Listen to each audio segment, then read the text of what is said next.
Tervetuloa tänne Liesjärven kansallispuistoon Lounais-Hämeeseen ja Korteniemen pysäköintialueelle. Tänään olisi tarkoitus retkellä Korteniemen perinnetilalta Ahonnokan luontopolun ja Pohjantikan polun kautta ensin Kyynärän harjulle. Sen jälkeen kiertää Hyypiön polku ja palata sitten takaisin tänne Korteniemeen. Patikoitavaa tulee arviolta 16-18 kilometrin riippuen vähän poluista. Tervetuloa kaikille reissuun mukaan.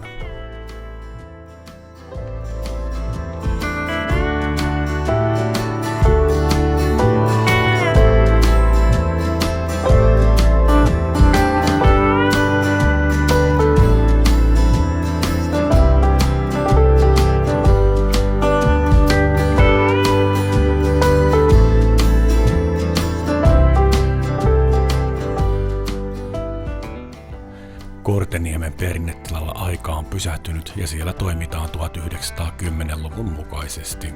Tätä nykyä Korteniemi on Metsähallituksen ainut Etelä-Suomessa sijaitseva metsänvartijatila, jossa rakennusten ja pihapiirin kokonaisuus on säilynyt. Tilalla on kesäisin eläimiä, kuten maatiaiskanoja, lampaita, lehmiä ja hevonen. Viljelyssä on vanhaa ruiskantaa ja viljelyssä käytetään vanhoja työmenetelmiä.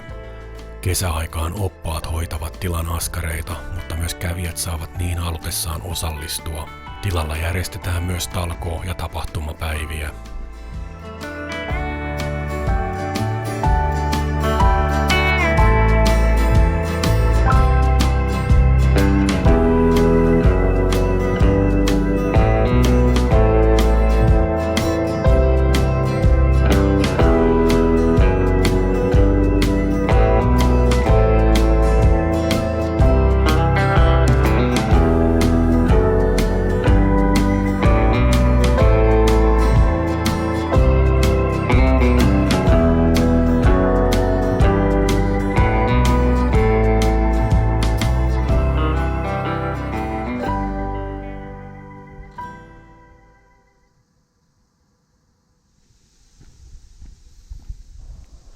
Talon pihapiiristä Liesjärven rannalta löytyy luonnollisesti sauna. Savusauna lämpiää tilauksesta maksua vastaan keväästä syksyyn aina Korteniemen aukioloaikoina. Tällä kertaa reissuni Liesjärvelle ajoittui jo alkusyksyyn ja saunassakaan ei käyttäjiä ole.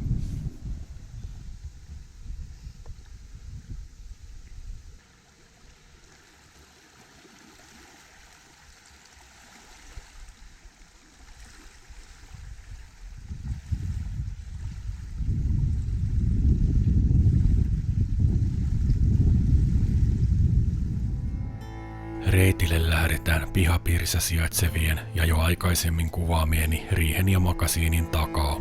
Ensimmäisenä reittikohteenamme on Ahonnokka.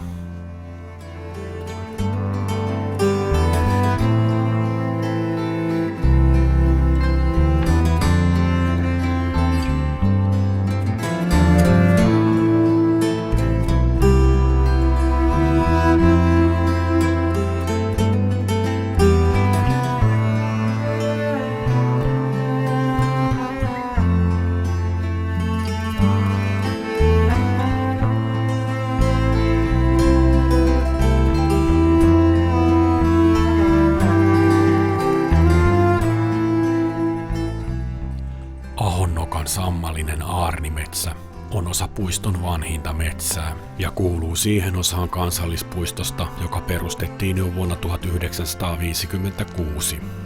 Vanhat metsät ja rantojen puustot ovat etenkin tikkojen suosiossa. Palokärrin ja käpytikan lisäksi näissä metsissä pesii myös pohjantikka, harmaapäätikka ja pikkutikka.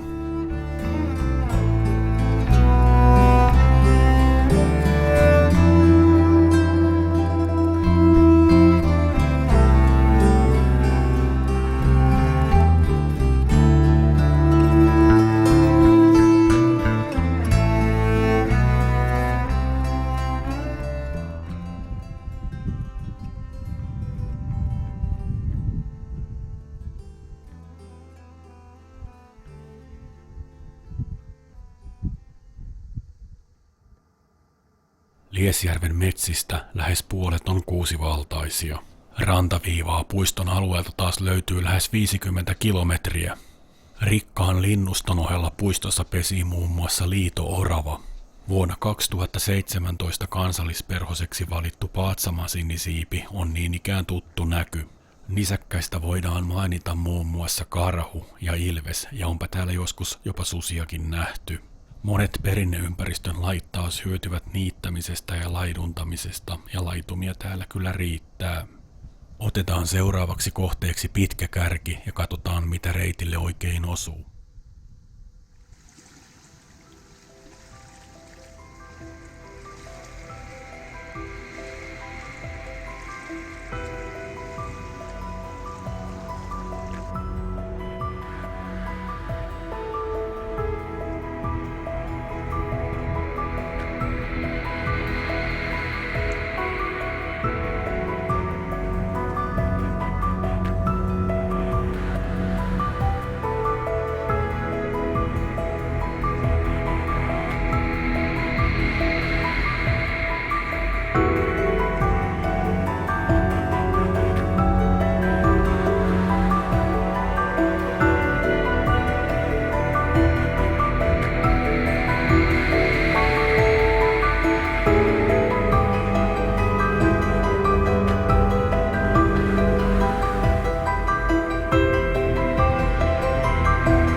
Pitkä kärki oli asuinpaikka jo kivikaudella ja on siten myös muinaismuistolailla suojeltu. Kaikki muinaiset asuinpaikat ovat rannoilla, mikä on hyvin tyypillistä Suomen metsästä- ja keräilijäväestön asuinpaikoissa. Pitkäkärkeä vastapäätä sijaitseva Isosaari suojeltiin sekin jo 1920-luvulla. Pitkäkärjen välittömästä läheisyydestä taas löytyy pieni lato ja niitty. Oma retkemme jatkuu tästä seuraavaksi Ilvesreitistöä pitkin.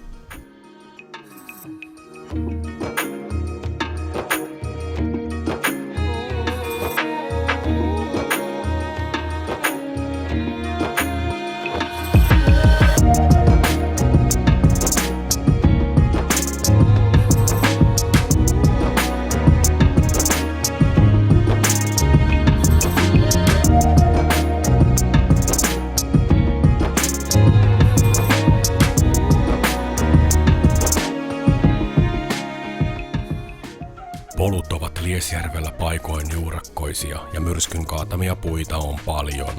Mielestäni on hyvä, että myrskykaadot myös jäävät metsään, sillä ne monipuolistavat luontoa. Omassa ajattelussani luonto tulee ennen ihmistä ja etenkin näin kansallispuistossa, ja myrskykaadot pystyy kyllä kiertämään. Reittimerkistöjen kanssa täällä täytyy olla tarkkana, sillä ne eivät välttämättä ole koko ajan näkyvissä. Mutta pienellä huolellisuudella toki hyvin pärjää. Nyt opastekyltti näyttää, että Kyynäränharjulle on enää vajaa 3 kilometriä, sinne siis.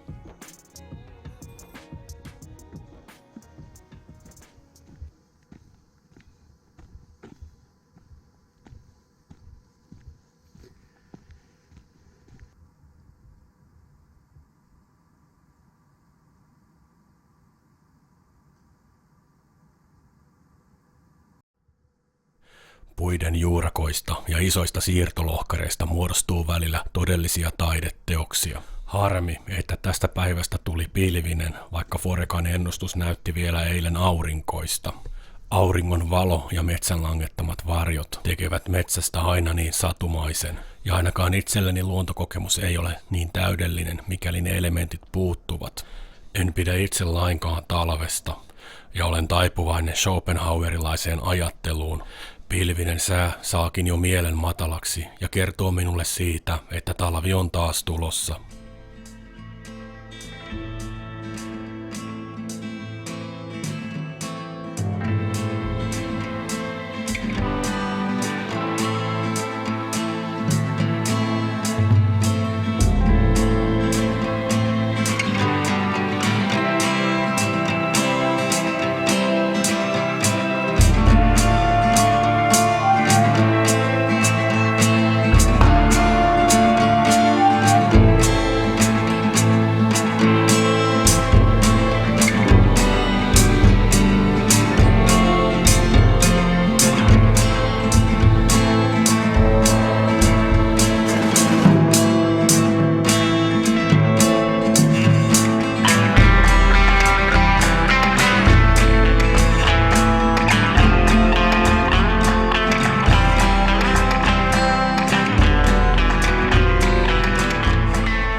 tekijänä ei ole metsuri, vaan luonto itse.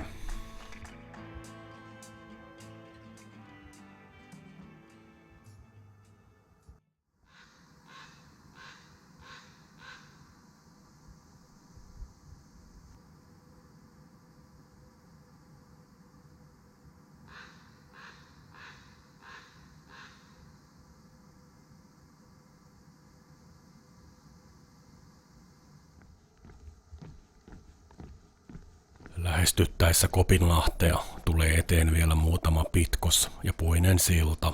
Reitille osuneet pitkokset olivat pääosin hyvässä kunnossa, joskin eipä niitä nyt kovinkaan paljon ollut. Reitistö on kauttaaltaan ollut helppokulkuinen ja sopii hyvin myös perusliikkujalle.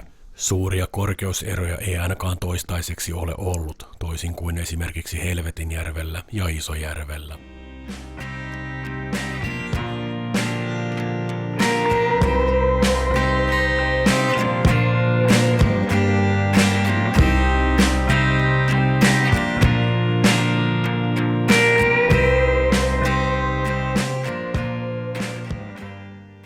Saavuttaessa Kopinlahdelle näkyy valitettavasti myös maaston kuluneisuus. Täällä on selkeästi ollut paljon ihmisiä ja perinteistä kansallispuistomaisemaa en täältä tavoita. Sama kuluneisuus ja poluttuminen koskee valitettavasti myös kohta eteen tulevaa Kyynäränharjua. Toisaalta mikä minä olen asiaa arvostelemaan, sillä olenhan itsekin täällä patikoimassa.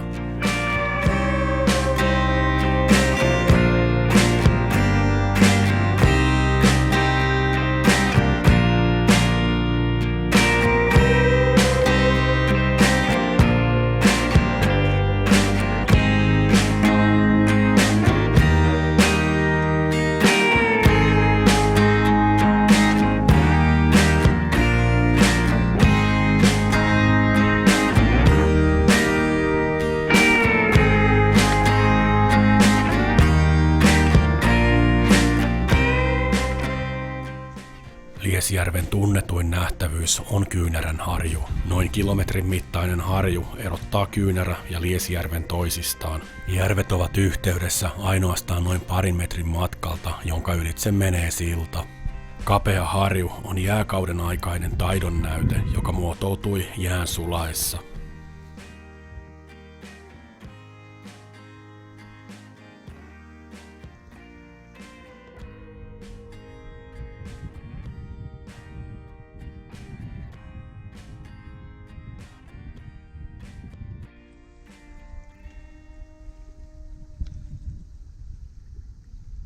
Ja tässä tosiaan oikealla puolella Liesjärvi ja vasemmalla sitten Kyynärä. Oma reittimme jatkuu tästä harjua pitkin kohti Hyypiöä.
kannattaa jatkaa vielä eteenpäin, sillä oikea näköalapaikka aukeaa vasta hieman ylempää. Kotona huomasin, että Tyvekin Liesjärven paperikartta ja sähköinen karttaselain ainakin näyttävät paikan nimet hieman eri tavalla. Mutta joka tapauksessa, ja jos minulta kysytään, niin tämä on ehdottomasti parasta Liesjärveä. Valitettavasti vain korkeuserot ja tilan tunne ei välity näin videokuvan kautta.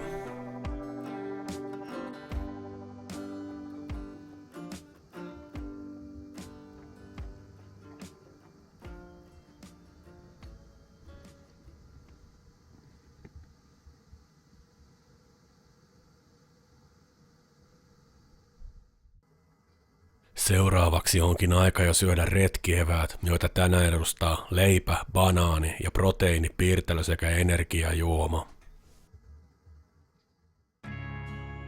Maittavan aterian jälkeen voidaankin lähteä paluumatkalle ja ensimmäisenä kohti Pirttilahtea.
Hyypiön kierros on takana ja ollaan saavuttu Pirttilahden pysäköintialueelle. Tekisi mieli käydä vielä sekä Peukalolammilla että kaksivetisellä, mutta valoisa aika ei taida siihen enää riittää, ja varsinkin kun auto on Korteniemessä. Seuraavaksi alkaakin sitten jo paluumatka ja katsotaan löydetäänkö vielä jotain uutta ja mielenkiintoista.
Tämä Liesjärven reissu alkaa nyt tulla päätökseen, ja Korteniemen tila häämöttää jo kohta edessä.